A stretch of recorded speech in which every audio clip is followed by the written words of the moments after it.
오븐의 정의는 나한테 정말 필요한 장비가 무엇인가를 찾아가는 거라고 저는 생각을 해요. 네, 안녕하세요. 배성원의 베이커리 스토리, 베베스토리입니다. 자, 여러분들 창업을 하시면서 제 채널 어떻게 나왔죠? 아마 제 채널이 검색이 됐다라면 아마 베이커리에 관심 있으신 분들일 거예요. 자, 베이커리 창업을 하시는 분들한테 가장 먼저 궁금한 게 뭐냐라고 물어보시면 여러 가지가 있겠지만 단연코 첫 번째는 오븐입니다. 아무래도 우리가 빵을 만드는 데 있어서 오븐이 너무나 중요하다 보니까 많은 분들이 저희한테 오븐을 어떻게 선택을 해야 되는지, 또 오븐의 특징은 어떤지, 또 가격대는 어떤지, 또 이걸 다 새거로 구매를 해야 되는지, 중고로 사야 되는지 엄청난 궁금증들이 많으실 텐데, 오늘은 이제 기존에 했던 어떤 그런 방식이 아니라 제가 상담을 드리면서 좀 느꼈던 부분을 좀 거꾸로 말씀을 드리고 싶어요. 오븐을 어떻게 선택하시는 게 중요한지에 대해서 좀 말씀을 드리고 싶은데, 첫 번째로 우리가 이제 빵집이라고 하면 제과가 있고 제빵이 있어요. 그래서 제빵 장비에는 뭐 데코 오븐이 좋더라, 뭐 제과 장비에는 컨벡션이 좋더라 이렇게 말씀을 하시는데, 저는 그거에 대한 경계부터 허무는 게 맞다라고 봐요. 사실 오븐이라고 하는 게 다르게 얘기하면 열을 내주는 아이잖아요. 그래서 내가 먼저 이렇게 선을 딱 긋고 장비를 선택을 하다 보면 오히려 더 어려울 수도 있거든요. 그러니까 우리가 쉽게 생각하면 나는 컨벡션 오븐으로 할 거야, 이게 답을 완전하게 내리시는 분들은 문제가 안 돼요. 나는 데코 오븐으로 할 거야. 아니면 나는 데코 오븐이랑 컨벡션 오븐을 조합해서 할 거야.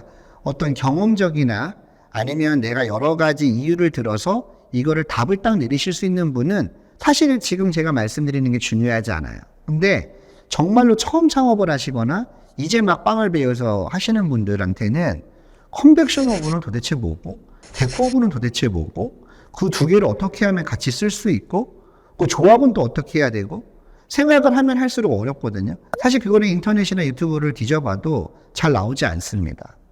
자, 그런 분들한테 제일 먼저 말씀드리고 싶은 건 일반인들한테 안 물어보셨으면 좋겠어요. 지인들한테 답을 얻어버리고 이미 그렇게 결정을 내린 상태에서 장비를 갖추려고 하는데 같은 상황일까요? 과연? 또 내가 이거를 계획을 했지만 내가 계획한 빵이 잘 나가지 않고 전혀 기대도 안 했던 빵이 갑자기 잘 나가요. 그럼 그럴 때는 어떻게 하시죠?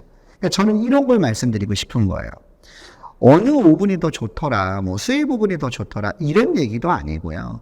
내가 빵집을 할 건데, 내가 뭐 구운 과자 제과 전문점을 할 건데 컨벡션을 쓰셔야 된다, 데코 오븐을 쓰셔야 된다가 아니라 확장성에 대해서 말씀을 드리는 거예요. 마카롱만 만드는 마카롱 전문점이면 당연히 컨벡션 오븐만 가져가셔도 되겠지만, 그렇게 내가 한 가지 메뉴만 만들 게 아니라 이것도 만들어야 되고 저것도 만들어야 되는 상황이라면 과연 어떤 오븐을 구매를 하는 게 맞을까요?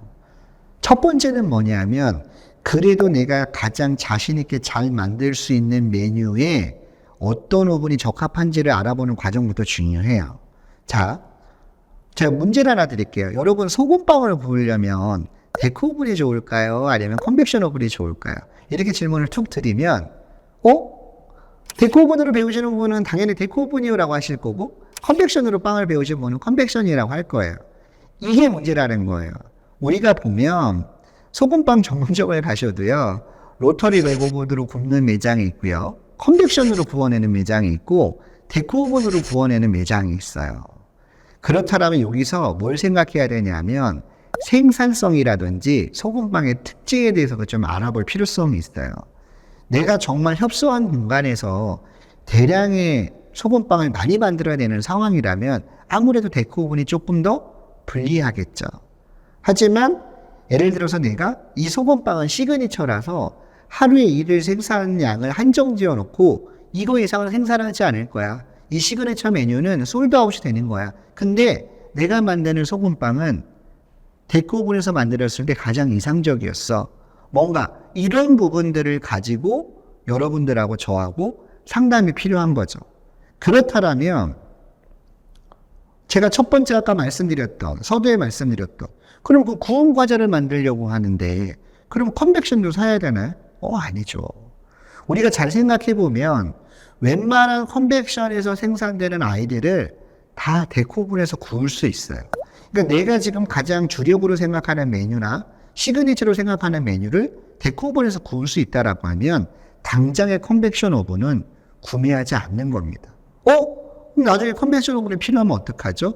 그게 제가 아까 말씀드렸던 확장성이에요. 그러니까 우리가 인테리어를 처음에 만나서 주방을 이렇게 꾸밀 때 나중에 컨벡션을 사용할 수 있게끔 틀을 자르는 거죠.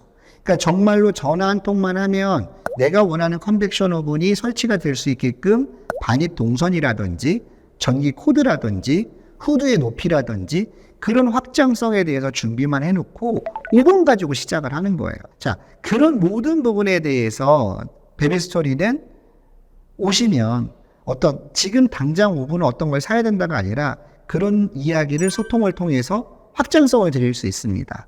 그럼 여러분은 그 확장성을 가지고 판단하는 거죠. 결국에 판단은 내 몫이에요. 그래도 내가 이런 내용들을 미리 알고 가는 거랑 모르고 가는 거는 엄청난 차이죠.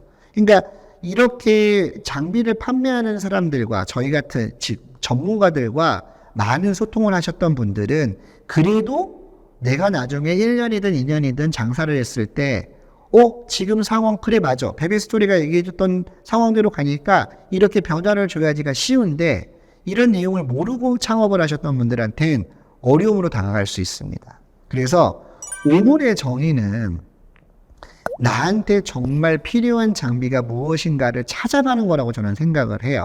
오븐의 정의를 한마디로 하자면 나한테 가장 맞는 옷을 찾는 과정이라고 생각을 합니다. 정말로 나한테 필요한 오븐이 뭔지를 찾아가는 과정. 도면으로 그리는 거죠. 또 견적서를 들여서 이렇게 조합을 했을 땐 내가 초기 창업 비용은 이만큼 줄일 수 있구나. 왜냐하면 우리가 빵집에서 가장 큰 비중을 차지하는 게 오븐이거든요. 그러니까 결국에는 내가 부족한 창업 자금을 고민하고 있었어요. 아는 형이 시키는 대로 살려고 해서 고민하고 있었는데 상담을 받아보니까 충분해진 거예요. 다이어트가 된 거죠. 베비스토리를 찾아오시면 견적서 다이어트를 해드릴 수 있어요. 견적서 다이어트라고 하는 게 흔한 말로 이렇게 덤핑 날리듯이 디스카운트를 말하는 게 아닙니다. 그래서 컨벡션 내용이랑 데코오븐 내용 알고 싶었는데 들어오신 분들한테는 죄송하지만 오히려 그런 내용은 베비스토리를 찾아오셨을 때 제가 그 누구보다 잘 설명드릴 수 있으니까 저희가 A부터 Z까지 다 설명드릴 수 있으니까요. 오늘은 오븐의 정의에 대해서 나한테 맞는 옷을 찾아가는 과정이다 라는 이 메시지를 던지고 싶어서 제가 오늘 이 영상을 찍게 되었습니다. 좀 어렵지 않고 어떤 재미적인 요소를 가미해서 짧은 영상을 보시더라도 이런 거구나, 이렇게 다른 거구나, 이런 특징이 있구나 라고 하는 그런 콘텐츠들을 좀 준비하고 있으니까요. 많은 성원 부탁드리고요. 앞으로 제가 약속드린 대로 재밌는 영상 또 이해가 쏙쏙 되는 영상 많이 올려드리겠습니다. 감사합니다.